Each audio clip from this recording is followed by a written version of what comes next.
바울은 멜리데 섬에서 석 달을 지냈습니다. 그동안 멜리데 섬 사람들은 바울을 통해 하나님에 대해, 예수님에 대해, 구원에 대하여 전해 듣게 되었습니다. 하나님은 멜리데 섬 사람들을 그런 방식으로 구원하셨습니다. 석 달 후에 바울과 275명의 사람들은 다시 배를 타고 로마로 떠나게 됩니다. 오늘 본문은 멜리데 섬에서 로마까지 가는 여정이 기록되어 있습니다. 말씀을 통해서 하나님께서 여러분과 저의 인생길에 무엇이 필요한지, 또 어떻게 살아야 하는지 깨닫고 은혜 받는 시간 되실 수 있기를 주님의 이름으로 축원합니다.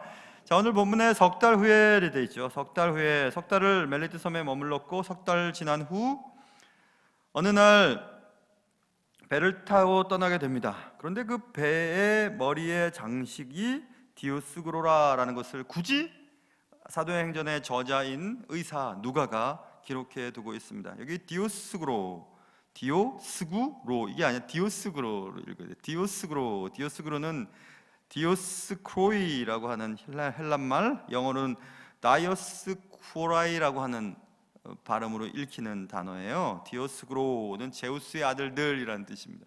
제우스의 아들들. 여기 제우스의 아들들은 그리스 로마 신화에 나오는 쌍둥이 형제 카스트로와 폴록스를 말합니다. 이 카스트로와 폴록스 쌍둥이 형제는 항해자의 안전을 지켜주는 신으로 여겨왔습니다. 그러므로 선원들에게 있어서는 수호신이었습니다. 사도행전에서 배에 관한 묘사는 이 구절밖에 없습니다. 유일하게 여기 이렇게 배에 관한 묘사를 하고 있습니다. 왜 저자 누가는 배에 관한 얘기를 이렇게 하고 있을까? 지난 우리는 몇 주 동안 살펴보면서 인간의 판단과 경험, 또 이익을 위해서 무리한 출항을 하고 그리고 많은 어려움을 겪고 여차여차해서 겨우 목숨을 건졌던 이야기들을 살펴보았습니다. 우리는 그 사실을 알고 있기 때문에 참된 우리 인생의 항해의 안전이 어디에 있는가, 누구를 의지하여 살아야 하는가, 무엇을 쫓아야 살아야 하는가를 우리가 생각하게 합니다. 저자 누가는 독자들로 하여금, 그리고 오늘 예배드리는 여러분과 저로 하여금 인간의 미신과 하나님의 보호를 대조시키려고 하고 있습니다. 그래서 배머리 장식에 디오스그로, 항해자의 안전을 보장해주는 신과 실제로 그 모든 것을 인도하시는 하나님의 능력을 생각하게 해주는 구절임을 우리는 알 수 있습니다. 예수를 믿으면 우리는 십자가를 사랑하게 됩니다. 십자가를 사랑한다는 것은 십자가의 형상을 사랑한다는 뜻이 아니죠. 십자가 목걸이를 걸고 다니고 십자가 귀걸이를 하고, 예전에는 차를 사면 차 위에 십자가 목걸이를 이렇게 걸고 다녔어요. 안전을 보장해 줄 것처럼 생각하죠. 또 더러는 성경책을 차 뒤에다 두곤 했습니다. 접촉사고가 발생되지 않도록. 물론 사람들의 마음은 충분히 이해가 됩니다. 또 실제로 있었던 이야기입니다. 실제로 제가 예전에 목회할 때 신방을 가서 이제 신방 예배를 드리려고 하는데 열심히 집안 치우는데 신경을 쓰다가 성경을 어디다 뒀는지 미리 준비를 못했던 거예요. 그래서 성경을 찾다 보니까 저기 보니까 그 화분 다리 하나가 부러졌는데 그 다리를 딱 받쳐두고 있었던 것을 봤어요. 그만큼 우리가 평상시 그 성경책에 대한 관심, 그리고 성경책을 이해하는 태도를 볼 수가 있습니다. 십자가 목걸이가 우리를 우환에서, 재난에서, 고통에서, 슬픔에서 건져주지 않습니다. 십자가의 의미, 십자가에 돌아가신 예수 그리스도의 희생의 구속의 의미를 이해하는 자만이 십자가의 능력을, 수혜를 받을 수가 있습니다.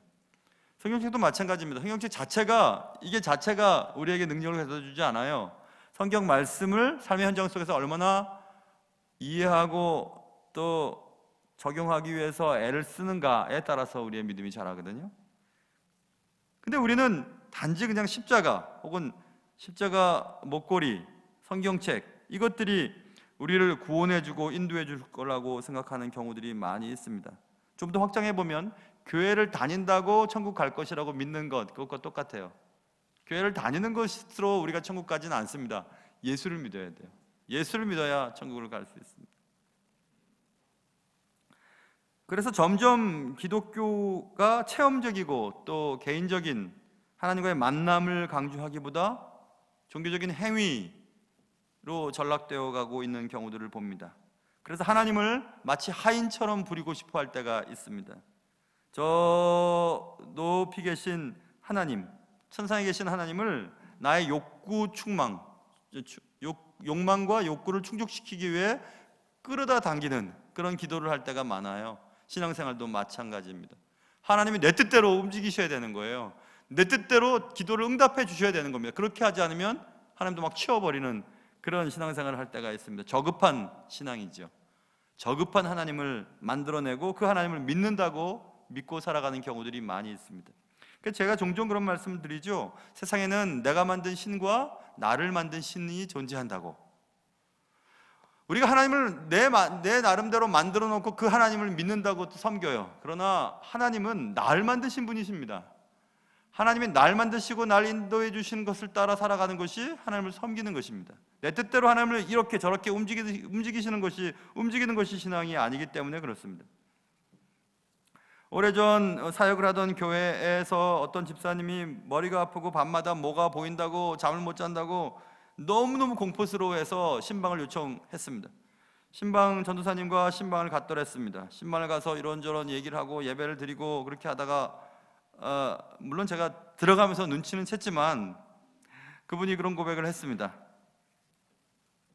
너무 몸이 아프고 병원에 가도 낫지도 않고 약을 먹어도 낫지도 않고 이게 도대체 견딜 수가 없어서 하다 안 돼서 점집에 갔대요. 점집에 가서 부적을 사왔답니다. 귀신 쫓는 부적을. 그래서 집에 들어가는 쪽에 붙이고 자기가 본인이 잠자는 베개 밑에 부적을 접어가지고 딱 넣어놓고, 그런데 보니까 식칼이 또 하나 들어있었어요. 베개. 그래서 이 식칼은 뭐예요? 그랬더니 밤에 시커먼 것이 달려들 때 싸우려고 그 식칼을 준비했다고 그렇게 얘기를 했습니다. 아야 집사님 그런다고 되나요? 그리고 이제 다시 예배 드리자고.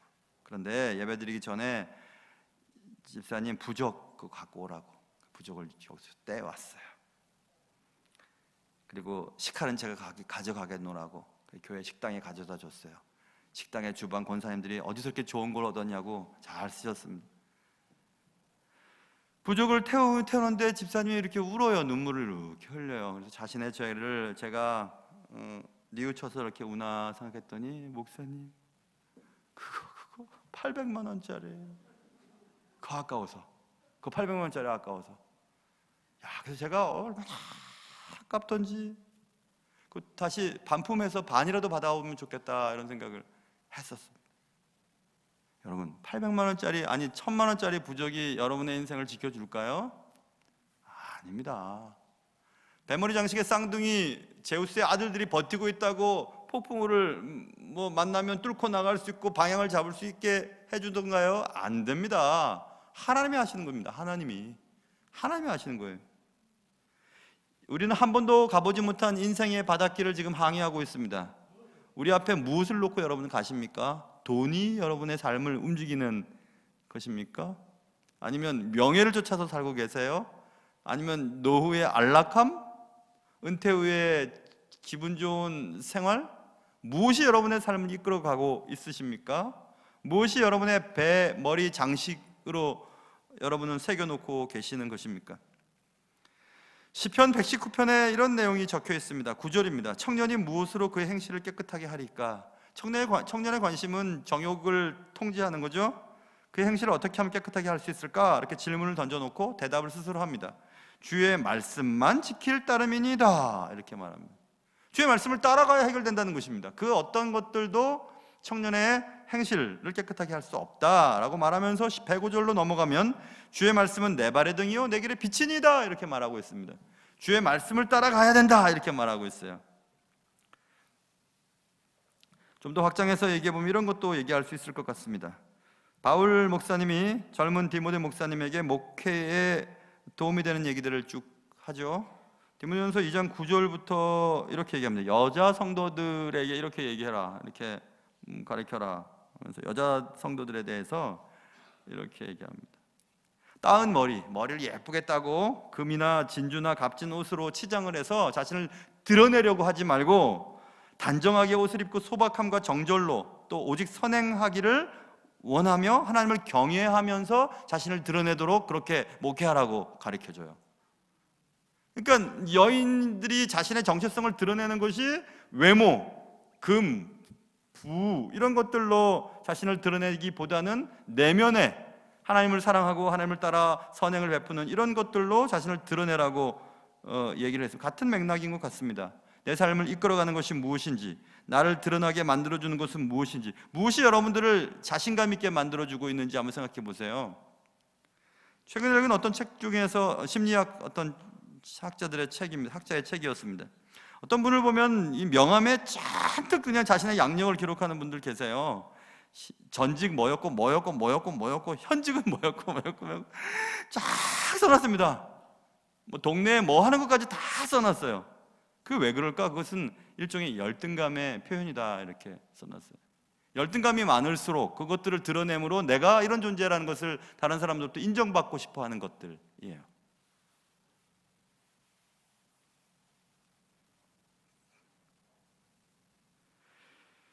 무엇이 여러분을 살게 만들어주고 무엇이 여러분의 삶을 이끌어가고 있습니까? 무엇을 드러내기를 원하고 계세요?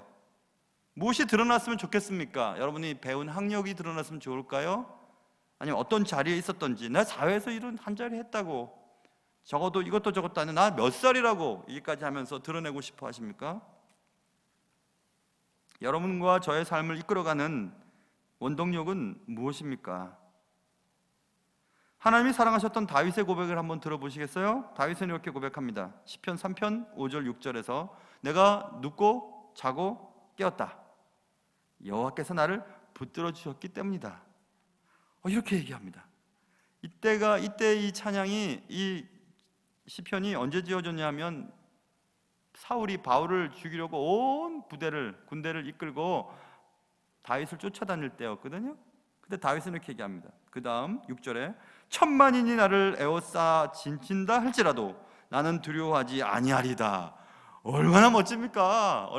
온 나라가, 온 1,000만 명이 군대를 날 보내봐라. 난 그래도 잘 먹고 잘 자고 잘 깬다. 왠지 아냐? 내 생명은 하나님께 있으니까. 이렇게 얘기해요.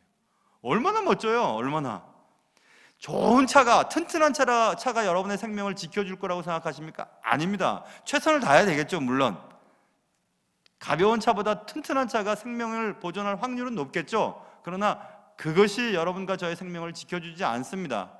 우리들의 자녀가 여러분의 삶을 행복하게 만들어줄 것 같은가요? 아니에요. 그렇지도 않습니다. 전혀 그렇지 않아요. 많이 배우면 행복할까요? 돈이 많으면 다른 사람한테 인정받을 수 있을까요? 아닙니다. 그렇지 않아요. 그런 것들이 우리를 행복하게 만들어주지 않습니다. 안전하게 만들어주지 않습니다. 다윗처럼 환경의 영향에 지배를 받지 않는다. 나는 1,000만 명이 둘러싸봐라. 내가 불안한가? 나 잘 먹고 잘 잔다. 이렇게 얘기합니다. 그의 시편은 더 확장되어 갑니다. 시편 18편에서 이렇게 얘기합니다. 다윗이 주께서 나의 등불을 켜시며, 등불을 딱 켜는 것은 생명을 말해요. 불은 생명을 말하는 것입니다. 나의 등불을 켜시며 생명을 연장시켜준다는 겁니다. 여호와 내 하나님이 내 흑암을 밝히시리이다. 내가 주를 의뢰하고 적군을 향해 달리며 내 하나님을 의지하고 담을 뛰어넘나이다. 이 9절 말씀 많이 암송하고 되게 좋아하는 말씀 가운데 하나예요. 막 적군을 향해 막 달립니다. 혼자서 막 달려나갈 수 있어요. 왜? 하나님을 의뢰하기 때문에. 그리고 적군의 담을 막 뛰어넘어요. 진지를 막 뛰어넘고 싸웁니다. 왜? 하나님을 의지하기 때문에. 이런 게 좀 멋진 거 아니겠어요? 다윗은 그랬어요. 생명이 주께 있으니까. 하나님의 흑암에서 내 등불을 탁 켜시는 것은 하나님의 주권이지 내가 노력한다고 되는 것이 아니라는 것을 분명히 믿었기 때문에 다윗은 이렇게 행동할 수 있었습니다. 여러분을 살게 하시고 생명을 연장시켜 가게 하시고 오늘 이렇게 여러분의 발과 손을 움직여서 예배당에 나오게 하신 것은 누구 때문입니까? 하나님이세요. 하나님. 삶의 맨 앞자리에 디오스그로 아니면 어떤 만몬, 신, 돈, 명예 그런 것들을 갖다 붙이고 가다 보면 파산합니다. 그러나 하나님의 말씀을 의지하여 가다 보면 소원의 항구에 도달하게 될 것입니다. 여러분, 하나님의 말씀을 항상 앞세우시고 하나님의 뜻을 항상 앞세우실 수 있는 여러분과 저의 인생 되시기를 주님의 이름으로 축원합니다. 자, 그 얘기를 오늘 배 장식, 배머리 장식을 통하여 우리가 이해할 수 있고요. 또 하나는 바울이 그렇게 이제 그 배를 타고 갑니다. 그런데 남풍이 불었다고 합니다. 13절. 여러분 세계 지도를 펴놓고 보세요. 이 몰타섬, 멜리데 섬에서 로마까지 가는 북쪽을 향하거든요. 그러니까 남풍이 불었다는 것은 순풍이 불었다는 것입니다. 순풍이 이렇게 불어서 이제 로마로 갑니다. 로마로 갔더니 바울과 그의 일행을 맞이하는 사람들이 나와 있었어요. 오늘 15절, 그곳 형제들이 우리 소식을 듣고 아비오 광장과 트레이스 타베르네까지 맞으러 왔다, 이렇게 써 있습니다.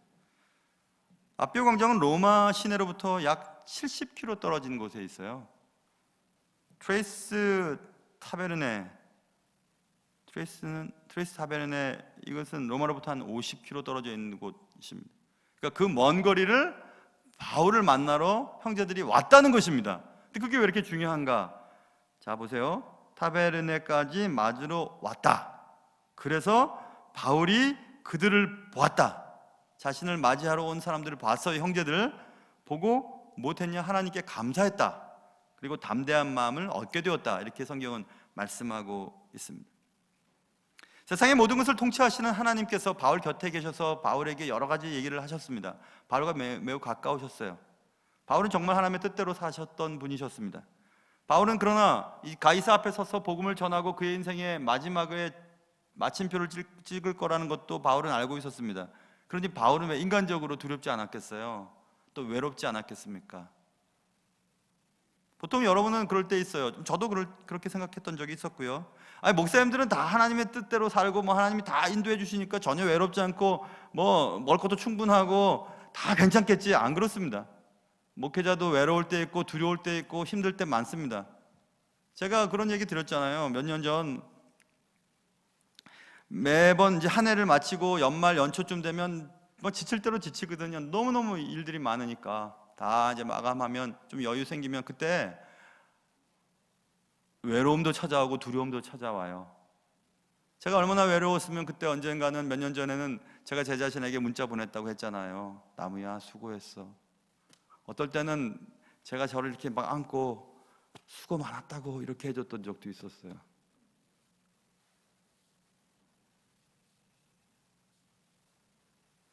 그렇다고 또 지금 나가면서 막 저를 껴안지 마세요. 접촉 금지. 오늘은요, 접촉 금지입니다. 바울도 그랬던 것 같아요. 그러니까 자신을 맞이하러 왔던, 자신을 환대해 주러 왔던 형제들을 보고 하나님께 감사하잖아요. 하나님께.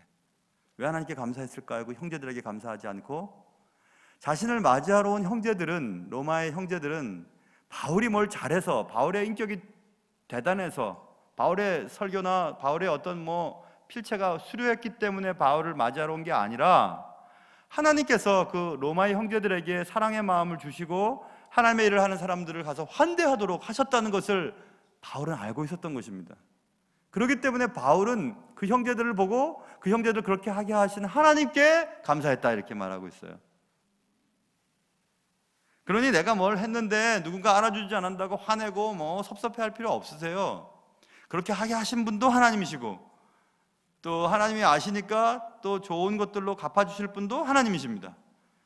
그래서 바울은 하나님께 감사를 했다. 그리고 담대한 마음을 얻었다. 이 담대하다라는 말이 다르소스라고 하는 헬란 말은 담대하다. 그러니까 좀 어감이 잘 안 와닿죠. 용기를 얻게 됐다는 뜻이에요. 용기를 얻게 되었다. 자신을 맞이하는 형제들을 보고 용기를 다시 갖게 됐다는 것입니다. 그런 말은 용기가 떨어졌다는 얘기였죠. 하나님께 감사할 조건이 떨어졌다는 얘기인데 그 형제들을 보고 하나님께 감사하게 되었고 담대한 마음, 용기를 얻게 되었다, 이렇게 성경은 말씀하고 있습니다. 한 번도 보지 못했던 바울을 만나러 왜 믿음의 형제들은 그렇게 먼 곳에서부터 맞이하러 왔을까요? 그것은 이미 오래전, 몇 년 전 바울이 로마에 보낸 편지 때문에 그랬습니다. 로마에 보낸 편지가 로마서라고 하는 이름으로 성경에 기록되어 있죠. 로마서 보면 바울이 로마에 있는 교회인들에게 보낸 편지가 로마서입니다. 로마서 15장에 이런 말이 적혀 있거든요. 바울이 로마에 있는 교회인들에게 이렇게 얘기하면, 내가 너희에게 가려 하던 것이 여러 번 있었지만 계속 길이 막혔어. 여러 번 가려고 했지만 길이 계속 막혔어. 못 갔어. 이제는 이 지방에 일할 곳이 없고 또 여러 해 전부터 언제든지 서반으로 갈 때 너희에게 가기를 바라고 있었다. 너희들을 만나려고 그렇게 애를 쓰고 바라고 애썼다. 내가 너희에게 나아갈 때 그리스도의 충만한 복을 가지고 갈 줄을 아노라. 이렇게 얘기했습니다. 로마에 있는 교회인들에게 내가 너희들을 만나려고 그렇게 애를 썼는데 계속 기회가 없었어. 계속 좌절됐어. 그리고 내가 여러분을 만나게 되면, 너희들을 만나게 되면 그리스도의 충만한 복을 가지고 아마 가게 될걸? 이렇게 전했던 편지 때문에 로마에 있는 형제들은 바울을 정말 보고 싶었던 것입니다. 한 번도 보지 못했던 바울이 우리를 그렇게 만나고 싶었고, 바울이 올 때 그리스도의 충만한 복을 가지고 온다고 얘기했으니까 그것을 보고 싶었던 거예요. 여러분 한번 생각해 보세요. 바울을 한 번도 보지 못했습니다. 바울의 외모는 문헌으로 보면 머리가 벗겨진 게 흠은 아니지만 머리도 벗겨지고 등이 좀 굽고 말투가 좀 어눌했다고 기록으로 남아 있어요. 그런 한 번도 보지 못했던 그 바울을 그렇게 환대했던 것은 바울의 입을 통해서 주실 그리스도의 충만한 은혜, 영적인 선물 때문에 그를 환대했던 거예요. 그러니까 여러분과 제가 말씀을 전하고 하나님의 나라를 위해서 애쓰시는 분들을 선대하고 환대해야 될 유일한 이유는 그분들의 인격이나 그분들이 내게 잘해줬기 때문에, 그분들의 대단한 학식 때문에 그런 것이 아니라 하나님의 그를 통하여 내 영혼을 돌보시도록 하신 것 때문에 감사해서 그렇게 하는 것입니다. 그러니까 여러분들이 다니시는 교회와 여러분들을 위해서 기도해주는 교육자들을 위해서 여러분이 고마워해야 할 이유는 단 한 가지예요. 네가 나이가 몇 살이야? 경험이 뭐야? 얼마나 배워서? 그러시면 안 돼요. 그러시면 안 돼요. 하나님의 그리스도의 충만한 복을 그를 통해서 내가 전달받을 수 있다는 사실로 인하여 감사할 수 있는 충분한 이유가 있습니다. 충분하게. 바울은 그래서 고마웠던 겁니다. 하나님께 감사했고 담대한 마음을 얻게 되었다, 이렇게 말하고 있습니다. 여기서 한번 생각해 볼까요? 나는 주의 사역자들에게 혹은 동료 크리스천들에게, 동료 믿는 백성들에게 어떤 존재일까 한번 생각해 보세요. 날 만나면 그가 하나님께 감사하게 되고, 날 만나면 그가 용기를 얻게 되는 그런 일에 내가 쓰임을 받을까? 아니면 날 만나면 그가 하나님의 일을 하기 싫어, 이제 하나님 왜 저런 사람을 만나게 하셨어요? 날 만나면 그가 용기가 사라지고 낙심이 되고 그만두고 싶은 그런 일에 여러분이 쓰임 받고 있는지 한번 생각해 보세요. 둘 중에 하나겠죠. 여러분 그렇지 않으세요? 어떤 사람 만나면 힘이 생겨요. 저분 가운데 계신 하나님을 느낄 수 있으니까 힘이 생겨요. 근데 어떤 사람 만나면 힘이 빠져요. 저런 사람이 저런 사람이, 물론 이제 저런 사람이 하다가도 너도 그랬는데 이렇게 생각하면 해결이 되지만, 그러나 낙심케 하는 사람이 있긴 있어요. 말하는 것마다 흠을 잡고 말하는 것마다 힘을 빼는 사람들이 있습니다. 없지 않아 있어요. 여러분은 어떨까요? 힘이 되는 사람인가요? 아니면 짐이 되는 사람인가요? 생각해 보세요. 하나님의 일을 하는 사람들에게 힘이 되어주는 사람일까요? 아니면 짐이 되는 사람일까? 한번 생각해 보십시오. 당신은 누구입니까? 성경은 이렇게 말하고 있습니다. 데살로니가에 보낸 바울의 편지에서 5장 14절에서 내가 너희에게 권면한다. 게으른 자들을 권계하며 마음이 약한 자들을 격려하고 힘이 없는 자들을 붙들어주며 모든 사람에게 오래 참으라, 이렇게 말했습니다. 격려해주고 붙잡아주고 함께해주고 위로해주고 죄는 좀 덮어주고 맛있는 거 한번 사주고 용기를 내주고 옆에서 기도해주고 이렇게 하라고 얘기를 하고 있습니다. 그런데 우리는 그렇게 안 해요. 그렇게 안 하려고 할 때가 많이 있습니다. 바울은 분명히 로마로 갈 때 여러 가지 어려움을 만났지만, 그리고 용기도 잃었지만, 그리고 하나님께 대한 감사도 조금씩 사라졌지만, 날 만나러 온 그 로마의 형제들의 환대 때문에 다시 용기를 얻게 되었습니다. 누군가 여러분, 내가 애쓰고 있는 내 마음을 알아주는 어떤 사람이 손 한번 잡아주고 또 맛있는 거 한번 사주고 내 마음을 알아주는 그런 일이 계시다면 힘이 나지 않겠어요? 계속 힘 빼게 만들고 그만두게 만들고 그렇게 만드는 사람, 굳이 그런 악역을 감당할 필요가 없다고 제가 말씀드렸잖아요. 여러분과 제 인생의 항해를 안정케 해주는 분은 누구십니까? 무엇이 여러분의 삶을 지금 끌고 갑니까? 여러분을 드러내게 해주는, 여러분을 다른 사람들로부터 인정받게 해주는 것이 무엇입니까? 여러분과 저의 배 머리에는 어떤 것으로 장식되어 있습니까? 과연 그것이 여러분과 저의 삶을 안전하게 만들어줄 수 있을까요? 행복하게 만들어줄 수 있을까요? 그리고 나는 주님의 사람들이 나를 만나면 하나님께 감사하는 그런 일에 내가 사용되고 있을까요? 마음이 약해져 있는 주의 사역자들이 나 때문에 용기를 얻게 하는 그런 일에 여러분의 재정과 시간과 또 마음이 사용되고 있나요? 정말 힘이 되어주는 사람, 행복하게 해주는 사람, 그런 사람으로 쓰임받을 수 있으면 참 좋겠습니다. 짐이 되고 불쾌함을 얻게 하고 그 사람 만나기 싫고 밥 먹자는 소리도 듣기 싫고 만나기 싫은 그런 대상이 되어서는 안 되겠죠. 오늘 두 가지를 얘기했습니다. 여러분과 저의 인생의 맨 앞자리에 누가 있는지, 무엇이 있는지 그것을 체킹하시고 나는 어떤 사람으로 지금 쓰임을 받고 있는지 한번 살펴보시고, 그래야 하나님께서 기뻐하시는 일에 여러분의 삶이 또 저의 삶이 사용되실 수 있기를 주님의 이름으로 축원합니다. 기도하겠습니다. 사랑하는 주님, 오늘도 예배당에 왔습니다.